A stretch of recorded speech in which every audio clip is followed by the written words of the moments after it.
बिस्मिल्लाहिर्रहमानिर्रहीम। अस्सलाम वालेकुम वरहमतुल्लाहि वबरकातुहू। आज हम हीट एंड थर्मोडायनेमिक्स का एक नया टॉपिक डिस्कस करेंगे। वो टॉपिक है हमारे पास ये एडियाबैटिक प्रोसेस। हमने आज एडियाबैटिक प्रोसेस के बारे में पढ़ना है कि एडियाबैटिक प्रोसेस क्या होता है और उसको हम किस तरह डिस्क्राइब कर सकते हैं फर्स्ट लॉ ऑफ थर्मोडायनेमिक्स के साथ, कि फर्स्ट लॉ यूज़ करके किस तरह हम उसको डिस्क्राइब कर सकते हैं, बयान कर सकते हैं। तो सबसे पहले इसकी डेफिनेशन की तरफ आते हैं। इसकी डेफिनेशन यूँ है कि एक ऐसा प्रोसेस, एडियाबैटिक प्रोसेस एक ऐसा प्रोसेस होता है जिसमें ना तो किसी सिस्टम के अंदर हीट इंटर होती है ना ही लीव होती है। आसान लफ्ज़ों में ये है कि कोई सिस्टम है, उससे उसके अंदर ना तो बाहर से हीट अंदर आती है ना अंदर से हीट बाहर जाती है। तो ऐसे प्रोसेस को हम एडियाबैटिक प्रोसेस कहते हैं जी। वो कैसे कर सकते हैं जी? फार्मूले के एक फ़र्ज़ करें हमारे पास एक सिलेंडर है। इस सिलेंडर अगर ये सपोज करें कि मेटल का बना हुआ है, तो हो सकता है कि इसके अंदर जो अगर फार्मूले मालिक्यूल हैं, गैस के मालिक्यूल्स हैं, तो इधर हमने कोई पिस्टन रखा हुआ है ऐसे। तो अगर ये मेटल का बना हुआ है, अगर हम हीट नहीं भी दे रहे, तो इस जो बाहर का टेम्परेचर है इस पर लाजमी इफ़ेक्ट करेगा। क्या करेगा? इस पर लाजमी इफ़ेक्ट करेगा। ठीक है जी। तो बाहर का जो टेम्परेचर है, तो यानी बाहर का जो टेम्परेचर है वो लाजमी इफ़ेक्ट करेगा और इसकी हीट क्या करेगी? सराउंडिंग की हीट इस सिस्टम के अंदर जाएगी जी। इसी तरह जो इस सिस्टम के अंदर हीट है, क्योंकि ये मेटल की है, तो हीट क्या करेगी? ट्रांसमिट होगी इधर से बाहर की तरफ, यानी अंदर से बाहर की तरफ जाएगी। तो अगर हम चाहते हैं कि ये एडियाबैटिक बने, क्योंकि ना तो सिस्टम के अंदर हीट आए ना अंदर से बाहर जाए, तो इस पर्पज़ के लिए हम क्या करेंगे? इस पर्पज़ के लिए हम क्या करेंगे कि अगर फॉर एग्जांपल हमारे पास ये सिलेंडर है, तो इस सिलेंडर के अंदर मालिक्यूल है हमारे पास, कोई भी गैस के मालिक्यूल्स हो सकते हैं, किसी किस्म की भी गैस हो सकती है। तो ये सिलेंडर है, तो इसमें हमारे पास क्या करेंगे? इसके साथ ना हम क्या कर देंगे? इसके इर्द गिर्द इंसुलेटिंग कवरिंग कर देंगे। ऐसे ऐसे इसके इर्द गिर्द क्या कर देंगे? इंसुलेटिंग कवरिंग कर देंगे। इंसुलेटर आपको पता होता है कि ऐसी चीज़ है जो हीट का गुड कंडक्ट नहीं होता, मतलब कहने का मतलब हीट को इतनी जल्दी ट्रांसमिट नहीं होने देता। ठीक है, यानी अगर ये जो सिलेंडर है रेड वाला, ये मेटल का, इसके इर्द गिर्द इंसुलेटर की कवरिंग कर दी जाए, ठीक है, तो फिर क्या होगी? ना तो हीट बाहर से अंदर आएगी ना अंदर से बाहर की तरफ जाएगी। यानी अगर कोई हीट इधर से आ रही है तो इंसुलेटर क्या कर रहा है? इसको रोक देगा, अंदर जाने नहीं देगा। और अगर अंदर कोई हीट है तो अंदर से बाहर नहीं जाएगी, क्योंकि इसके बाहर क्या है? हमारे पास एक इंसुलेटिंग कवरिंग है। तो इंसुलेटिंग कवरिंग करके हम किसी सिस्टम को एडियाबैटिक प्रोसेस बना सकते हैं जी। ठीक है जी। उसके बाद जी हमारे पास देखिएगा, अब हमारे पास जी इसकी एक्सप्लेनेशन है। तो इसमें देखिएगा कि हमारे पास है कि in case of adiabatic process, in case of adiabatic process it has been seen that, हम देखते हैं कि क्या देखते हैं जी? P V gamma is equal to constant. Class 11 है, इसलिए मैं इसकी तफसील में नहीं जाऊंगा। इसकी तफसील अगर आपने इसको प्रूव करना है तो हायर क्लास में जो बीएस का सिलेबस है, इसमें हम थर्मोडायनेमिक्स पढ़ते हैं, उसमें बकायदा इसको प्रूव भी किया जाएगा। इसको मैं इसका लेक्चर भी अपलोड कर दूंगा। तो सिंपल जो क्लास 12 के उसके बच्चों ने परेशान नहीं होना, बस इतना याद रखें कि हमारे पास P V is gamma is equal to constant. Last lecture हमने एसोथर्मल वाला पढ़ा था। उस एसोथर्मल में हमने ये पढ़ा था कि बॉयज़ लॉ होल्ड करता है। बॉयज़ लॉ क्या होता है? P V is equal to constant. ये हमने एसोथर्मल प्रोसेस में पढ़ा था। ठीक है जी। अब इसमें P V is equal to constant, यानी प्रेशर और वॉल्यूम का जो प्रोडक्ट है वो कांस्टेंट होता है बॉयज़ लॉ के मुताबिक। लेकिन ये एसोथर्मल प्रोसेस में था। क्या था? एसोथर्मल प्रोसेस। लेकिन एडियाबैटिक में आपने क्या रखना है? सिंपल एक बात याद रखनी है आपने कि पी वी कांस्टेंट ही है, लेकिन वी की आपने पावर क्या रखनी है? गैमा रखनी। वी की पावर क्या रखनी है आपने? गैमा। अब ये गैमा क्या चीज़ है ये मैं बताता चलूँ कि गैमा हमारे पास क्या चीज़ है। इसमें बस आपने यही रिलेशन याद करना है कि P V gamma is equal to constant. इसको प्रूव के लिए हम हीट और थर्मोडायनेमिक्स बीएस की क्लास में देखेंगे इंशाल्लाह। मैं अगर आपने देखना हुआ तो उसमें आप मैं लेक्चर अपलोड करूँगा, तो आप उसमें भी दे सकते हैं। तो P V gamma is equal to constant है हमारे पास। ठीक है जी। सॉरी, ये थोड़ी कांस्टेंट के स्पेलिंग गलत लिखे गए, इसको देख लीजिएगा। अब इसमें हमारे पास देखिएगा गैमा क्या है? गैमा दो चीज़ों की रेशो होती है। ये जो गैमा हमारे पास जो वॉल्यूम की पावर गैमा है हमारे पास, ये दो चीज़ों की रेशो होती है। इसे कहते हैं कि C P and C V. इसे कह लेंगे molar specific heat at constant pressure, P का मतलब constant pressure, and molar specific heat at constant volume. इन दोनों की जो रेशो होती है वो गैमा होती है, यानी जो स्पेसिफिक हीट कांस्टेंट होती है ना, स्पेसिफिक हीट जो होती है मोलर स्पेसिफिक हीट जो होती है कांस्टेंट प्रेशर के, और molar specific heat at constant volume, इन दोनों की जो रेशो होती है वो गैमा होती है। इन दोनों की रेशो जो क्या आती है हमारे पास गैमा होती है। तो यही लिखा हुआ है देखिएगा कि हमारे पास वे the gamma is the ratio of the molar specific heat of the gas at constant pressure to the molar specific heat at constant volume. ये दो चीज़ों की रेशियो होती है। तो इसको ये हम बारी बारी नेक्स्ट लेक्चर में इसकी डेफिनेशन भी पढ़ेंगे। Molar specific heat constant pressure क्या आता है, molar specific heat constant volume क्या आता है। तो बस इसमें ये थोड़ा सा रिलेशन याद रखिएगा।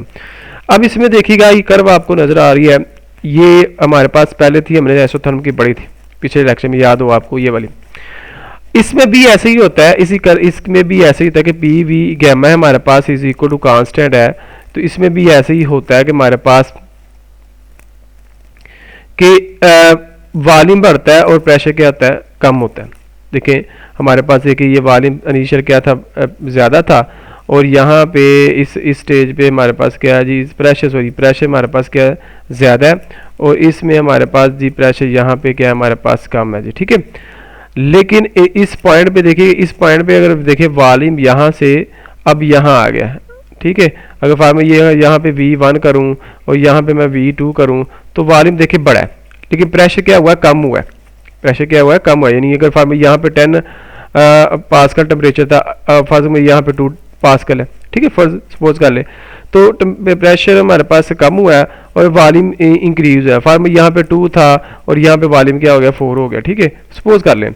तो ये इसी तरह मतलब एक दूसरे के इन्वर्स होते हैं, बॉयज लॉ होल्ड होता है इसके अंदर, क्योंकि इसमें भी हमारे पास क्या होता है, वॉल्यूम जो बढ़ता है उसके साथ प्रेशर क्या होता है, कम होता है। लेकिन इसमें एक बात याद रखिएगा कि ये जो कर्व है हमारे पास एडियाबैटिक की, ये स्टीपर होती है एसोथर्म से, यानी जो एसोथर्मल वाली कर्व थी उसे हम एसोथर्म कहते थे, और जो एडियाबैटिक प्रोसेस की जो हमारे पास कर्व होगी उसे एडियाबैट कहेंगे, ठीक है नी। ये लिखा था P V curve represent the adiabatic process called the adiabat, ठीक है। तो ये हमारे पास कर्व क्या होती है, एडियाबैट जो हमारे पास, ठीक है जी। ये स्टीपर होती है, कम होती है। क्यों ये कम क्यों होती है, इसकी मैं वजह बताता चलूँ। क्योंकि एसोथर्मल में टेम्परेचर कांस्टेंट था, टेम्परेचर इंक्रीज डिक्रीज नहीं होता, ठीक है, इस वजह से ये कर्व ज्यादा होती है। अब एडियाबैटिक में हीट कह लें कि हमारे पास जो हीट है वो तो ना तो इंटर होती है ना ही लीव होती है, यानी हीट क्या होती है, जीरो होती है, ठीक है, जीरो होती है। लेकिन टेम्परेचर जीरो नहीं होता, टेम्परेचर कांस्टेंट नहीं होता, ठीक है, वो बढ़ता है कभी कम होता है। ये अभी मैं आप बताऊंगा कि टेम्परेचर कैसे कम और ज्यादा होता है, ठीक है। तो इस वजह से ये कर्व हमारे पास क्या है, कम होती है, स्टीपर होती है देन एसोथर्म। तो हमारे पास अक्सर ये शार्प क्वेश्चन भी आता है कि why the curve of adiabat steeper than the isotherm, कि एसोथर्म से क्यों कम होती है। इसकी मैं अभी आपको वजह बताऊंगा जो लेक्चर के लास्ट में ही बेसिक एनिमेशन मूवी दिखा के जी। अब इसमें देखिएगा आगे क्या है हमारे पास, adiabatic process and first law of thermodynamics, इसको हमने डिस्कस करना है। अब हमारे पास देखिए एडियाबैटिक प्रोसेस क्या होता है, no heat enter or leave system during the adiabatic process, का मतलब कि ना तो हीट इंटर हो रही है ना ही हमारे पास हीट लीव हो रही है। तो इसका मतलब हीट क्या है, जीरो, क्योंकि हीट तो जीरो होगी ना, ना लीव कर रही है ना ही इंटर हो रही है। तो फर्स्ट लॉ ऑफ थर्मोडायनेमिक्स हमारे पास क्या था, हमारे पास देखिएगा जो हमारे पास क्यू था वो हमारे पास हम कह लें कि सॉरी, तो इसमें हमारे पास क्यू था, हमारे पास देखिए Q is equal to del U हमारे पास चेंज ऑफ इंटरनल एनर्जी है प्लस वर्क जो उस सिस्टम पे क्या हो रहा है, वर्क हो रहा है, ठीक है। अब हमारे पास देखें कि क्यू है हमारे पास, ये क्यू है हमारे पास is equal to del U plus W. तो ये अगर मैं यहाँ से डेल यू निकालूँ तो ये हमारे पास क्या आ जाएगा, इधर आके क्या आ जाएगा, माइनस हो जाएगा, ठीक है जी। तो यही हमारे पास क्या आया जी, देखें del U is equal Q minus W आ गया जी। अब देखें क्यू तो हमारे पास क्या जीरो, क्यू हमारे पास क्या है जीरो, तो यहाँ पे हम पुट करेंगे क्यू की वैल्यू, तो हमारे पास क्यू की वैल्यू क्या आ जाएगी, जीरो आ जाएगी, क्या आ जाएगी हमारे पास, जीरो आ जाएगी, ठीक है जी। तो क्यू की वैल्यू हमारे पास क्या होगी, जीरो आ गई, और डब्ल्यू हमारे पास वैसे का वैसे ही माइनस वैसे का वैसे ही है, ठीक है जी। और अब देखें डब्ल्यू इज इक्वल टू, ये माइनस के इधर शिफ्ट कर लें, इधर शिफ्ट करें, W is equal to del U, यानी चेंज ऑफ इंटरनल एनर्जी, यानी सारा का सारा जो वर्क होता है पिस्टन के ऊपर, उसका मतलब ये होगा, इस इक्वेशन का मतलब ये होता है अगर एक क्यों हमारे पास अगर हीट इंटर या लीव नहीं हो रही तो सारा का सारा जो वर्क होता है चेंज ऑफ इंटरनल एनर्जी की वजह से ही होता है, जो उसके अंदर मॉलिक्यूल्स होते हैं, ठीक है, जो उसके अंदर मॉलिक्यूल्स होते हैं उनकी इंटरनल एनर्जी की वजह से क्या होता है, वर्क होता है, ठीक है। तो कभी इंटरनल एनर्जी बढ़ जाती है, कभी इंटरनल एनर्जी कम हो जाती है, ठीक है। अभी आपको पता चल जाएगा, देखिए अब ये मैं आपको फिगर ये अभी आपको दिखाई है, अभी मैं इसको प्ले करता हूँ तो आपने देखना है कि इसमें होता क्या, और आपने अपने ज़हन में ये स्केच बनाना है कि इसमें हो क्या रहा है और किस चीज़ को हम डिक्रीज और इंक्रीज कर रहे हैं, ठीक है जी। अब देखिएगा ये पिस्टन है हमारे पास, देखिएगा ये पिस्टन नीचे की तरफ आ रहा है, तो गैस के मॉलिक्यूल की हरकत पर गौर कीजिएगा, ठीक है। तो गैस के मॉलिक्यूल की हरकत कैसे जा रही है जी, तेज हो रही है, तेज हो रही है ना, देखिए क्योंकि ये हो रहा है कंप्रेस, सिस्टम क्या कर रहा है, कंप्रेस, अब वो एक्सपैंड हो रहा है, जो जो वो एक्सपैंड होगा ना तो अब देखिए मॉलिक्यूल की मोशन क्या हो रही है, स्लो हो रही है, देखिए बिल्कुल स्लो हो रही है, ठीक है। यानी इसका मतलब ये होगा, मैं फिर आपको ये वीडियो दिखाता हूं कि देखिए फिर ये कंप्रेस हुआ, मॉलिक्यूल की स्पीड देखे, मॉलिक्यूल स्पीड इंक्रीज हो रही है कंप्रेस की वजह से, पिस्टन जब कंप्रेस हुआ मॉलिक्यूल की स्पीड क्या हो रही है, इंक्रीज हो रही है, लेकिन जब एक्सपैंड हो रहा है तो मॉलिक्यूल की स्पीड क्या हो रही है, कम हो रही है, ठीक है। सही हो गया, समझ आ रही है आपकी इस बात की, ठीक है। अब देखें, अब मैं इसमें ये बताता चलूं कि मैंने ये फिगर क्यों आपको दिखाई है या आपको एनिमेशन मूवी क्यों दिखाई है, क्योंकि आपको पता चले कि हमारे पास जो टेम्परेचर है, हमारे पास जो कह लें कि हमारे पास जो टेम्परेचर है वो हमारे पास डायरेक्टली प्रोपोर्शनल होता है एवरेज काइनेटिक एनर्जी, क्या होता है, एवरेज काइनेटिक एनर्जी के डायरेक्टली प्रोपोर्शन होता है। अगर ये एवरेज काइनेटिक एनर्जी के डायरेक्टली प्रोपोर्शन होता है तो इसका मतलब ये होगा कि एवरेज काइनेटिक एनर्जी, वैसे एवरेज काइनेटिक यानी काइनेटिक एनर्जी का फार्मूला क्या होता है, 1/2 mv² का ये एवरेज ले लिया। अब इसका मतलब टेम्परेचर किस पे डिपेंड कर रहा है, सारा का सारा वेलोसिटी पे डिपेंड कर रहा है, किस पे डिपेंड कर रहा है, वेलोसिटी पे। इसका मतलब ये है, अगर मैं फिर मैं देखिए मैं आपको फिर ये प्ले करके दिखाता हूं। अगर ये देखिए इनकी स्पीड कम है, इस वक्त इसकी स्पीड कम है तो टेम्परेचर क्या होगा, कम होगा। जो जो ये कंप्रेस होगा तो स्पीड क्या कर रही है, देखिए बढ़ रही है। अगर स्पीड बढ़ रही है तो टेम्परेचर भी क्या करेगा, बढ़ेगा। समझ आ रही इस बात की, देखें कि जब वो कंप्रेस होता है स्पीड बढ़ती है, जब वो एक्सपैंड हो रहा है, अब देखिए एक्सपैंड हो रहा है, ठीक है, एक्सपैंड हो रहा है, स्पीड कैसे कम हो रही है, तो अगर स्पीड कम हो रही है मॉलिक्यूल्स की तो टेम्परेचर भी क्या होगा, कम होगा। तो उम्मीद है कि आपको बड़े अच्छे से समझ आ गई होगी। तो यही मैंने आपको ये इसको एक्सप्लेन करना था कि टेम्परेचर डिपेंड करता है हमारे पास एवरेज काइनेटिक एनर्जी के। इसी तरह हमारे पास देखिए जी, जो इंटरनल एनर्जी है, जो इंटरनल एनर्जी है हमारे पास, यू कह लें इंटरनल एनर्जी होती है, वो भी एवरेज काइनेटिक एनर्जी के हमारे पास क्या होती है, डायरेक्टली प्रोपोर्शनल होती है, ठीक है। तो इसका मतलब ये होगा कि जितनी काइनेटिक एनर्जी ज्यादा होगी उतनी ही इंटरनल एनर्जी ज्यादा होगी, और जितनी इंटरनल एनर्जी ज्यादा होगी उतना ही वर्क क्या करेगा, पिस्टन पे होगा, या कंप्रेस होगा या एक्सपैंड होगा, वो डिपेंड करता है आप कंप्रेस कर रहे हैं एक्सपैंड कर रहे हैं, ठीक है। तो इसका मतलब ये होगा कि kinetic energy, average kinetic energy temperature भी डिपेंड कर रही है और इंटरनल एनर्जी पे भी डिपेंड कर रही है, ठीक है जी। अब इसमें देखिएगा हमारे पास ये जो फिगर है, हमारे पास देखिएगा जो स्टेटमेंट आई है, अभी मैंने जो समझाया ये लिखा हुआ है, कहता है इफ गैस एक्सपैंड तो डज वर्क होता है, it is done at the expense of the internal energy of its molecule. कहता है कि जब गैस एक्सपैंड होती है, जब ये पिस्टन ऊपर की तरफ जाता है, किसकी वजह से जाता है, मैं फिर दोबारा प्ले कर देता हूं, किसकी वजह से जाता है। अगर फॉर्म ये कंप्रेस हो रहा है, नीचे आ रहा है तो ठीक है, इनकी स्पीड, अब देखिए इनकी मॉलिक्यूल की स्पीड ज्यादा होगी। अब ये मॉलिक्यूल क्या कर रहे हैं, इस पिस्टन पे फोर्स लगा रहे हैं ऊपर की तरफ, इसलिए मॉलिक्यूल क्या कर रहे हैं, ऊपर की तरफ फोर्स लगा रही है, पिस्टन क्या करेगा, ऊपर की तरफ जाता जाएगा, वर्क होता चला जाएगा, ठीक है जी। तो ये इसका बता रहा है कि हमारे पास जो मॉलिक्यूल्स है, जो इस molecule the temperature of the system fall. ये मैं अभी आपको बताता हूं कि टेम्परेचर फॉल कैसे होता है, इसकी मैं अभी मूवी दिखाता हूं आपको। इसका पहली स्टेटमेंट ये है कि हमारे पास कि जब गैस एक्सपैंड होती है तो वर्क होता है, लेकिन वर्क कैसे होता है कि मॉलिक्यूल की स्पीड बहुत ज्यादा होती है, वो प्रेशर काइनेटिक एनर्जी ज्यादा होती है, काइनेटिक एनर्जी की वजह से टेम्परेचर ज्यादा होता है, वो मॉलिक्यूल क्या करता है, पिस्टन पर फोर्स लगाते हैं अपवर्ड और पिस्टन ऊपर की तरफ मूव करना शुरू कर देता है, ठीक है। और साथ ही उसकी काइनेटिक एनर्जी क्या होती है, कम होती चली जाती है, और जो जो कम होती है तो जाहिर बात है टेम्परेचर क्या होता है, कम होता है। अभी मैं बताया कि टेम्परेचर कैसे कम होता है, क्योंकि इनकी स्पीड कम हो रही है, ठीक है जी। उसके बाद जी एडियाबैटिक का compression, cause the temperature to rise the because the work of the done gas। अब ये कह रहा है कि देखिए इस सूरत में, देखिए मैं आपको दोबारा वीडियो प्ले करके दिखाता हूँ। चलिए नेक्स्ट वीडियो देख लेते हैं। अब देखिए ये जो वीडियो है हमारे पास, इसमें मैं बताता चलो, ये एक सिलेंडर है हमारे पास। अभी मैंने बताया था कि एडियाबैटिक प्रेस क्या होता है। देखिए इंसुलेटर वाल हो रही है, ये एक सिलेंडर है इसके अंदर ही, तो ये इंसुलेटर वाल है, ठीक है। तो ये एडियाबैटिक प्रोसेस बन जाते हैं। अब ये हमारे पास थर्मोमीटर, ये क्या हमारे पास थर्मोमीटर। थर्मोमीटर क्या करता है, टेम्परेचर को मेजर करता है। अगर टेम्परेचर बढ़ रहा है या टेम्परेचर कम हो रहा है तो हमें बताता है कि अगर ये ऊपर की तरफ जाए तो इसका मतलब टेम्परेचर बढ़ रहा है, अगर नीचे की तरफ इसका ग्राफ आए तो मतलब ये रेड वाला नीचे की तरफ आए तो इसका मतलब टेम्परेचर कम हो रहा है। अब देखिएगा इसमें, देखिएगा कि मैं इसको प्ले करता हूं कि देखिएगा इसमें होता क्या है। इसमें देखिए अब ये ऊपर की तरफ जा रहा है तो ये कर्व देखिए ये नीचे की तरफ आ रही है। इसका मतलब क्या बना, देखिए ये एक्सपैंड हो रहा है, ये सिस्टम क्या हो रहा है, एक्सपैंड हो रहा है जी। क्या हो रहा है जी, ये सिस्टम क्या हो रहा है, एक्सपैंड, ऐसे ऊपर की तरफ गया है।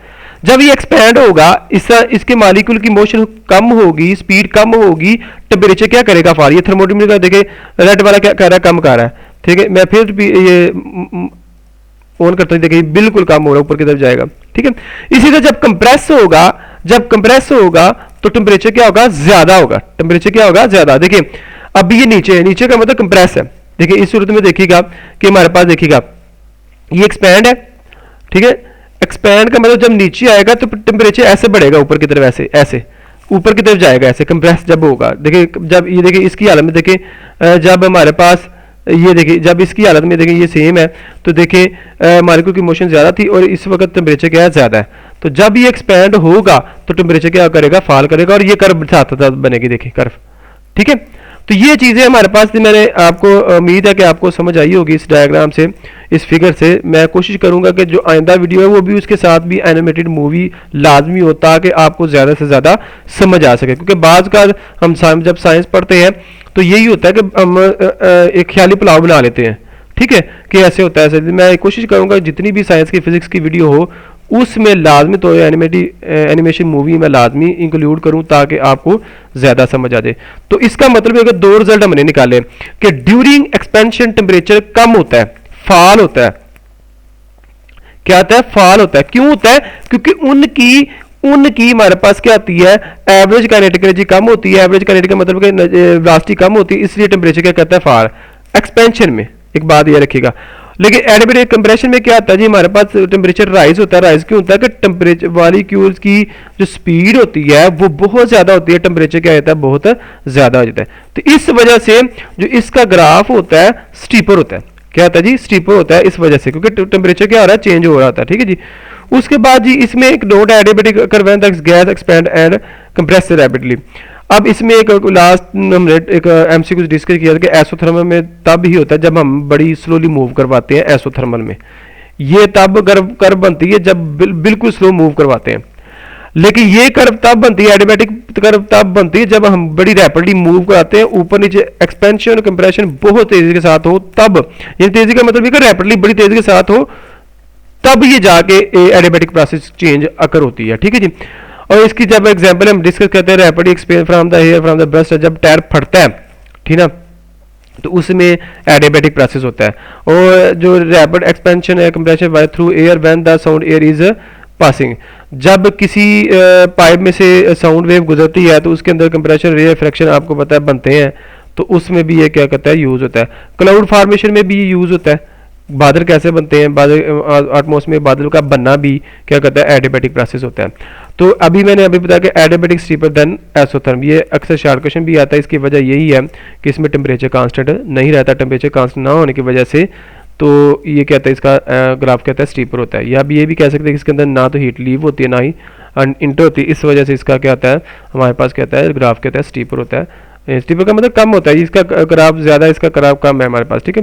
यानी इसका नीचे आ रहा है, वो नीचे आ रहा है, इसकी वैल्यू कम होगी, इसकी वैल्यू क्या होगी, ज़्यादा होगी। तो इस वजह से कि हमारे पास एडियाबैटिक प्रोसेस में स्टीपर होता है देन एसोथर्म।